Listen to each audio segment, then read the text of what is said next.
O André está aqui com a gente.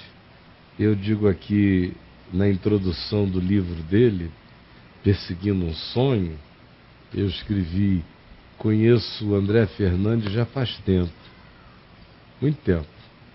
Ele era missionário na Jocum, no Morro Santa Marta, quando alguém o trouxe até o meu escritório em Niterói. Gostei dele logo de saída. Aceitei o convite que ele me fez para ir ao Santa Marta visitar o espaço da missão Jocum, no início da década de 90. E o convidei para vir logo a seguir trabalhar comigo. O André e eu íamos aos presídios, especialmente nas minhas visitas semanais a Bangu 1, que ele me acompanhava, junto com Marcos Batista, nos anos áureos de grandeza mítica daquela cadeia horrorosa, com aquelas figuras do imaginário nacional toda lá dentro. E você comigo ali. Visitei regularmente o presídio por 3 anos, depois que meu querido amigo Nilo Batista, então secretário de Justiça e Segurança do Estado do Rio de Janeiro, depois governador, me fez uma proposta para que eu lá fosse.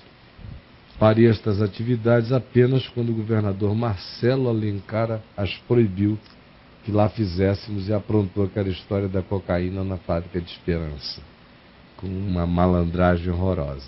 E eu vou descrevendo aqui a minha relação com o André e a relação do André com coisas que fizemos juntos, até as que ele começou a fazer depois disso, somente ele mesmo, tocando-as como a agência de notícias das favelas, que é o que esse livro biografia narra. Porque o que eu vi aqui foi uma pequena biografia sua, contando o histórico que desembocou na criação da agência de notícias das favelas. Isso. Não é isso mesmo? É isso mesmo. Logo depois do meu prefácio, vem aqui uma apresentação do meu querido Nilo Batista, que se tornou nosso amigo comum. Isso. E ele escreve aqui: a precoce autobiografia que André Fernandes ora nos oferece documenta muito mais do que a sua militância nos movimentos sociais ligados às lutas dos pobres favelados cariocas. E, na verdade, bastaria o relato de alguns episódios daquelas lutas para garantir uma leitura atenta e proveitosa. Há em André Fernandes uma coerência que atravessa e harmoniza todos os destinos que trilhou. O Nilo diz com propriedade, da qual eu dou testemunho equivalente. A disciplina militar que ele incorporou nos anos passados entre os fuzileiros navais, ele viria a agregar o empenho do missionário e o desprendimento do cristão. E o nosso querido Nilo, que eu tive o prazer de batizar e de casar no Senhor, meu irmão amado, continua descrevendo você aqui, com quem você tem estado com regularidade, hoje em dia mais do que eu. Com ele e com os filhos dele. Com os filhos. Os meninos eu outro dia encontrei, mas o Nilo a gente só tem falado ao telefone. Eu prometi que na minha próxima ida ao Rio, agora em abril, eu devo dar uma visitada nele na Verinha. Eles mudaram lá para perto da minha casa no Rio. Isso, é. Estamos morando assim a 2 quilômetros de distância. Eu estou ali na Domingos Ferreira, ele está na Rainha Elizabeth, não é isso? Na Princesa Isabel? Não. Está ali, entre Copacabana e Ipanema, está pertinho. Ali perto do Arpoador. Isso. Da última vez até a gente se convidou para jantar, mas eu ia viajar naquele mesmo dia, não dava. Mas da próxima vez encontrar-nos-emos, com a graça de Deus, vai ser muito agradável encontrar aquele amigo querido. André, e a agência de notícias das favelas? Número 1, o que é a agência de notícias das favelas? Pastor, foi um sonho que eu tive, na realidade, por conta de todo esse trabalho que nós fizemos e do fato dos jornalistas me procurarem todos os dias, o senhor lembra disso, né? Para conduzi-los às favelas. Você sempre foi uma ótima fonte. Exatamente, eram 10, 15 telefonemas todos os dias. Você trabalhava comigo, exatamente. Eu já até designava, vinha aquele bando de jornalista para cima de mim, assunto. Aí quando eles me davam qual era a pauta, favela, movimento social das favelas, por favor, fala com André Fernandes. Se você quiser algum comentário meu posterior, volta aqui, mas fala com o André. Desde aqueles anos de vinho de Fábrica de Esperança, Casa da Paz e tudo mais que foi assim. E foi justamente a decorrência desse trabalho todo que me fez fundar, pensar em democratizar a informação das favelas, por ver que as favelas não tinham, né, essa voz. E aí a gente começou a fazer isso de uma maneira precária e em 8 de janeiro de 2001 nós colocamos o primeiro site no ar. E aí a Reuters noticiou dias depois, surge a primeira agência de notícias de favelas do mundo. E aí eu conto no livro toda essa trajetória, desde o início, que o primeiro capítulo é o Menino do Passarinho, que eu relato uma história que meu avô contava, dizendo que eu era uma pessoa persistente e tudo mais, até o 15º capítulo, que são os dias atuais, o que a gente está vivendo hoje, para o leitor ter consciência e também um convite ao leitor para participar. Hoje em dia a gente poderia dizer que boa parte do que é pautado na mídia como notícia checada do que aconteceu nas favelas do Rio de Janeiro tem como base e fonte a agência de notícias das favelas? Você tem acha como que chegou base nesse fonte, nível? Tem também todas as outras organizações que hoje trabalham, que veio depois de nós, que vieram depois de nós, o Viva Favela, a CUFA, o Observatório de Favelas, todos eles são posteriores à fundação da Agência de Notícias das Favelas. Porque você lembra muito bem de um tempo, na década de 90, onde só a gente subia e entrava em favela. Só nós. Né? Ninguém mais entrava. Eu lembro do Rubens César perguntando que hoje Viva Rio, aquilo tudo, quer dizer, já foi maior também, mas ele perguntando na Fábrica de Esperança, André, vocês têm contato para entrar nessas 50 favelas que o Caio está falando? E eu falei, claro, porque primeiro que eu sabia a força dos evangélicos nas favelas, né? Em segundo lugar, tinha aquele pastoreio de Bangu, exatamente, que naquele tempo, cuidar daqueles 48 de Bangu dava mais poder de movimento na cidade do Rio de Janeiro do que se o governador e todo o aparato do Estado dissessem nós estamos com vocês.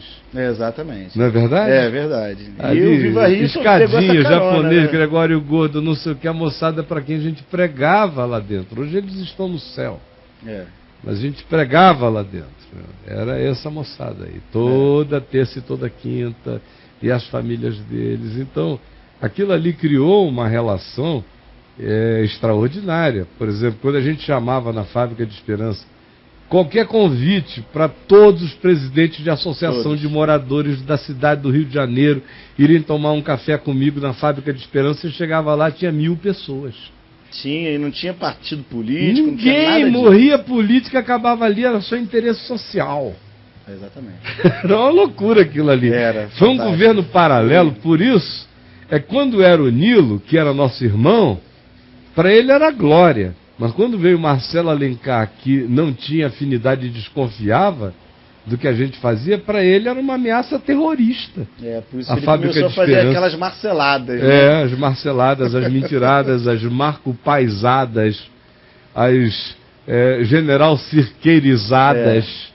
General Cirqueiro, assassino de Lamarca. De Lamarca. Estava lá orgulhoso de aprontar comigo também. Depois foi lá pedir perdão.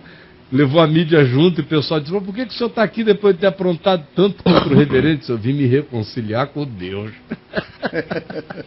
Mas voltando ao assunto, foram aqueles dias, tudo nasceu da palavra do Evangelho. Foi que criou aquela intimidade, a respeitabilidade junto ao pessoal do movimento, chamado da marginalidade, ao pessoal do movimento, a respeitabilidade em relação à nossa isenção. Exatamente. E foi dali que começou a confiabilidade que se espalhou para todo lado. Né? Exatamente. E você ficou sendo o executivo perseverante, encarnador daquele ideal todo, porque depois eu me fui, a Fábrica de Esperança não estava mais lá, a Casa da Paz a gente doou a propriedade para o Afroreg, e que deram continuidade, mas era aquela mesma propriedade que eu comprei da família da Vera. Exatamente. na época da chacina. Isso. E aí foi. E você continuou com Favelania, Casa da Cidadania, e as outras coisas foram tomando outras configurações. Veio um período difícil na tua vida, que foi fazer a gestão do Marcinho VP com o poder do tráfico na zona sul do Rio de Janeiro, que foi um negócio complicado pra caramba, Muito. que quase foi um laço pra tua vida, mas o Senhor te salvou daquela também. Graças a Deus. Pela misericórdia dele. Graças E aí, eu me lembro que eu estava tão preocupado contigo. E ali em Copacabana, no Café com Graça, a gente te ajudando lá naqueles momentos difíceis. E a gente tomava café ali no Tango e Café. Quantas vezes eu te falei, André, vai embora daqui, eu pago para você ir para qualquer lugar, mas sai. Porque eu estava preocupado com o que podiam te fazer de mal àquela altura ali. Aí você foi a Maringá, ficou um período lá, deu uma aliviada na barra que estava pesada. Aí depois de um tempo você começou a me dizer, eu não estou aguentando ficar aqui, eu tenho que voltar, eu ainda estava por lá, né?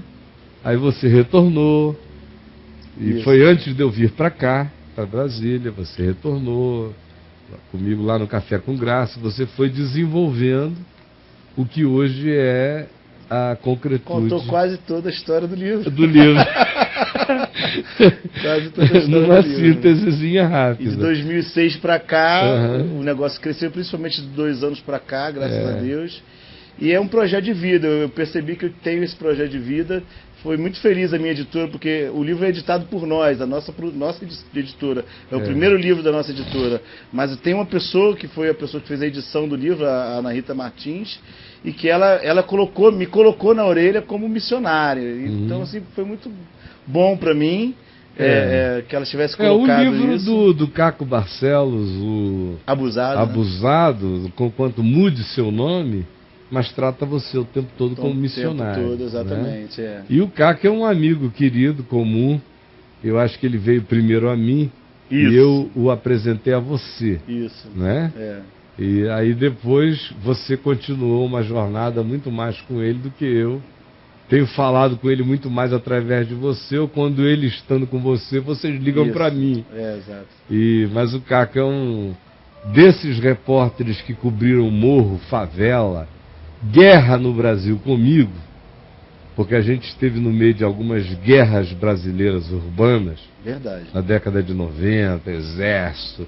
Operação Rio. Olha, os generais da Operação Rio me chamaram lá na Central do Brasil, ali no controle do Exército. Comando Militar do Comando Leste. Militar, General Câmara Sena e o General May. Exatamente. Me chamaram lá para me fazer uma proposta insana, brother. Cara. Porque a gente entrava onde a gente queria. E o Exército não entrava em lugar nenhum, a Globo tinha pavor. Exatamente. A Globo subia com a gente. Não entrava, a Globo subia nas favelas e todas as outras estações de TV do Brasil e do exterior que queriam ir fazer matéria na favela, esperavam o dia que eu ia subir para irem conosco. Subiam atrás. Era como eles faziam matéria, porque nós éramos a garantia de que não tinha conflito, nem bala, nem confusão. Vocês viraram escudo. Respeito. Olha. Respeito. Tudo que é boca parava, convidava a gente para entrar e orar. Exatamente. Dentro da boca. Os centros de macumba paravam, de umbanda, vem cá, reverendo. Foi uma loucura. Essa moçada de hoje não sabe o que aconteceu de maluco naquele tempo ali. Pois bem, o general May e o Câmara Sena me chamaram, aí eu levei comigo o Rubens César Fernandes e o Zuenir Ventura, que eu queria testemunhas. Aí nós fomos lá, no Comando Geral. E eles ouviram, e são minhas testemunhas. Aí eu me lembro que o Zuenir falou, puxa, quando eu fugi, eu fiquei aqui um tempo, uma tarde, depois escapei sem saber. Aí o Rubens César, que eu conhecia muito mais a história, porque eu fui pastor dos pais dele, e amigo dele na infância, não amigo, ele era bem mais velho do que eu, mas eu o conhecia, eu tinha 14 anos, ele já era um rapaz de uns 20 alguma coisa. Então, a vida inteira eu lidei com a família dele. Então ele também falou onde ele estava, eu lembrava de tudo. Aí o general nos chama, a gente entra. Conversa vai, conversa vem. Ele perguntou a minha opinião sobre o que o Exército deveria fazer. Aí eu falei, acho que vocês estão fazendo tudo errado aqui. Vocês é que têm o poder de verificar as armas que estão entrando de Miami para cá e vocês não verificam. Vocês têm o poder nas fronteiras e vocês não usam. Vocês vão lidar já com o mal instalado, quando vocês têm o poder de coibir o contágio. Sim. Mas vocês esperam primeiro o contágio acontecer para vir debelar com antibiótico. Tudo errado. Aí falei um monte de coisas para eles, ficaram me ouvindo aí. Mas o que eles queriam era outra coisa, não era resolver o problema. Eles queriam um infiltrado. Escuta, reverendo, o senhor não aceita trabalhar para o Exército Brasileiro?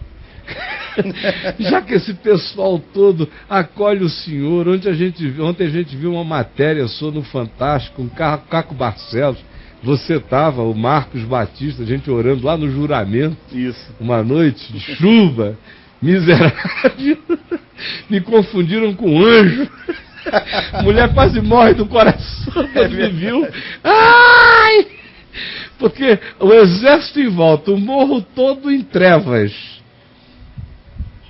uma chuva caindo, trovões, ninguém na rua. Aí entramos nós num beco, eu bem na frente vestido de branco, com a TV Globo atrás de mim, TV alemã, TV inglesa, TV não sei o quê, só aqueles spotlights e a TV da Vind, aquela luz atrás, de Sangães. E eu de branco, com a chuva caindo, uma mulher abriu a porta, quando me viu lá, o anjo da morte chegou! Uma entidade. Eu calma, minha senhora. Pois bem, naquele dia, o que era o dono da favela, e de todas as favelas naquele período, concunhado do Escadinha, tinha colocado um cara dentro do tanque para queimar a gente, porque ele tinha certeza que a gente não estava lá para orar coisa nenhuma, era para mapear as coisas para o exército e contar para eles. E eles botaram um sujeito escondido dentro do tanque. Quando nós chegamos lá em cima, no alto, e o Caco Barcelos, inclusive, quis me entrevistar lá no alto, eu falei, não, desculpa, eu não te dou entrevista nenhuma, eu não vim aqui para te dar entrevista. Você veio, e vocês todos, pegando uma carona para gravar. Grave as imagens, a entrevista eu te dou lá embaixo, no asfalto. Aqui não, aqui eu vim orar. E o cara dentro do tanque, com água por aqui, uma R15 na mão, com ordem para metralhar a gente. Cai. Se rolasse outro papo. E eu não estou sabendo de nada, eu só falei isso, não. A gente veio aqui com sinceridade para orar. Guarda isso aí que não tem entrevista a dar. Aí ele ficou lá, gravou o que ele quis, a gente orou, foi embora. Lá embaixo eu dei entrevista para ele estava morando na Fábrica de Esperança. Naqueles dias, estava acampado lá, porque era o lugar central da confusão, do ataque. Ele estava lá querendo cobrir a guerra. Era a especialidade dele naquele tempo, era cobrir guerra. Por dentro, foi o primeiro por dentro, né? De dentro da guerra. Ele ia, ficava de dentro. Então, o Caco não sabia de nada. No dia seguinte eu recebo um telefonema lá do juramento. O representante do dizendo, a gente ia matar o senhor ontem. Eu até gravei. Matar o senhor ontem era ordem superior, mas graças a Deus o senhor é sincero, né? Aí o cara falou me pra você? contou a história, é sincero, a gente estava com um homem dentro daquela caixa. Na hora que o repórter perguntou, não sei o que, se o senhor dissesse, vamos dar a entrevista, a ordem era queimar. Mas como o senhor falou, a gente não veio aqui para cobrir mídia, nem dar entrevista, a gente veio aqui para orar, vocês pegaram uma carona, eu só falo com você lá embaixo. O respeito bateu. Aí tinha um evangelista da Assembleia de Deus que estava guiando a gente, lembra? Um moreninho? Era o guia. Aí esse moço, coitado, no dia seguinte, pegaram o cara, ele não sabia, levaram ele para a beira de um rio, do Igarapézinho lá, para matá-lo. Puseram um fuzil na cabeça dele para liquidá-lo, como esse aí da Síria. Pá. Porque acharam que ele era um X9 que tinha levado a gente lá. Quando iam liquidar, matar o rapaz, chega o cara que estava dentro do tanque, correndo, ofegante, para, ordem para não fazer nada, esses caras são do bem, contou essa história foi quem segurou a execução do irmãozinho da Assembleia. Já Que salvou tinha outro, ido hein? só me levar, me guiar. O irmãozinho contou para nós depois. Então foi muita história. E o livro do André tem autoridade para ser fonte autorizada de jornalismo nas favelas. Eu já até falei para ele: André, grava coisas lá, manda para a gente aqui no FTP ou na VVTV, @vemvtv.com.br, que a gente vai pondo no ar atualizações que Nós estamos preparando para poder mandar toda semana alguma coisa. Como é que o pessoal compra teu livro? Então, através do site da Agência de Notícias das Favelas, www.anf.org.br, ou da editora, www.anfproduções, sem cedilha e sem acento.com.br. Tá lá, né? Aquela que tá ali, né? Ou então mandando um e-mail pra gente, contato@anf.org.br. E é o modo de, com certeza, chega lá, contato@anf.org.br.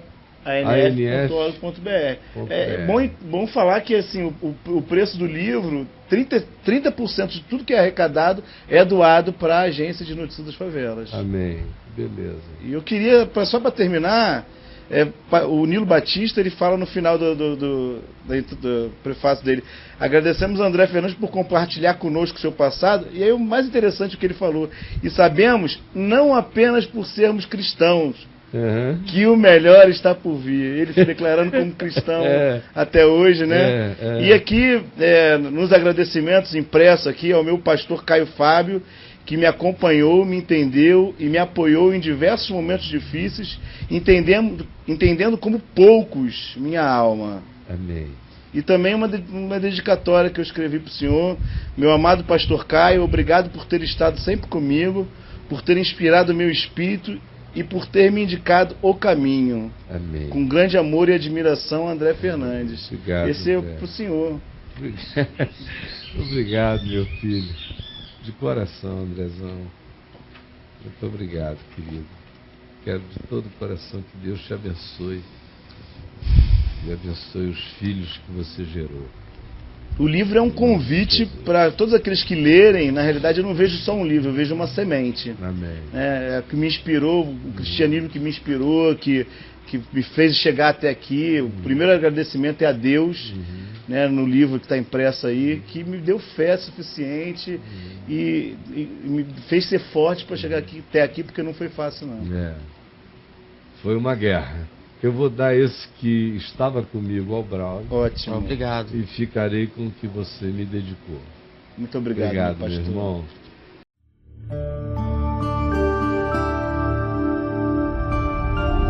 VMVTV, o canal é você.